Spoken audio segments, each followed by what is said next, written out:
pain as inflation and droughts send wheat prices to surge more than 30% last month. And unfortunately for U.S. farmers, higher wheat prices does not necessarily mean bigger profit. Here to explain, Kansas wheat farmers Vance and Louise Imke. Thank you so much for being with us. We know about inflation. Higher prices, though, don't seem to be helping. What's going on? Well, over the past couple of years, wheat prices have literally doubled. We've gone from $5 a bushel up to 10 and then 12 and then back to $10 a bushel.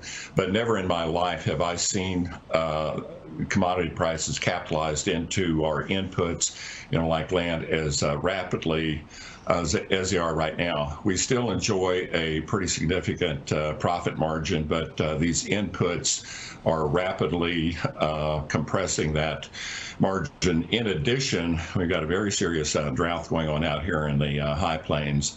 And so even if wheat went to $20 a bushel, there's a lot of farmers out here who are going to grow nothing. 20 times 0 is 0, and those guys are up a creek. 84 years ago today, 1938, was the beginning of a 3-day dust storm that didn't let up, and it lasted for 7 years. Yeah, the whole drought, down in Dodge City. Dodge City, Kansas has those records today. It was on the weather report. Right. So you're telling me while we're dealing with inflation and potential supply issues because of a global market in wheat, because of a drought, we can't expect much relief even here in America.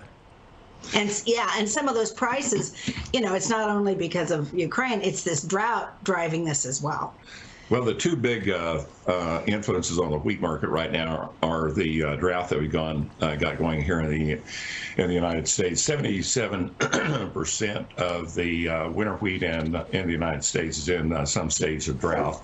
The other big factor, of course, is the Ukraine-Russian situation over there, and those two countries are very influential on supplying global wheat exports. And I think Russia is they're still exporting wheat, but Ukraine is dead in the water.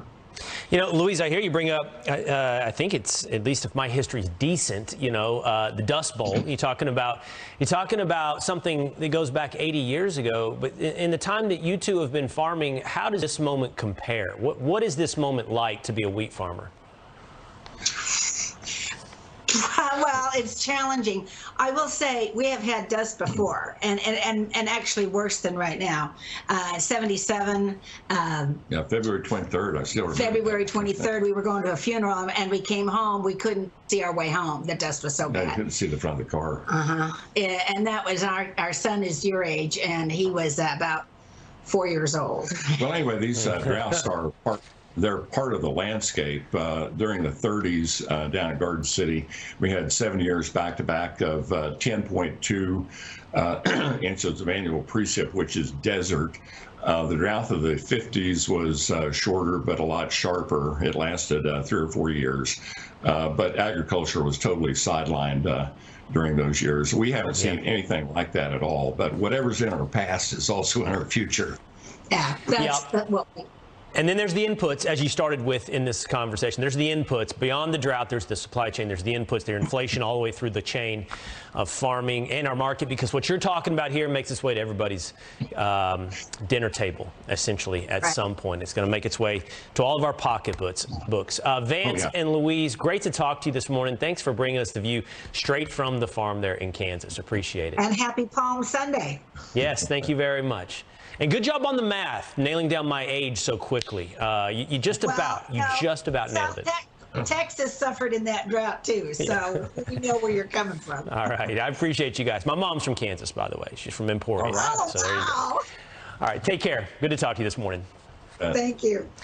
The New York City vaccine mandate is dropped, but only for entertainers and athletes. One councilman's plan to rehire the real essential workers. That's coming up.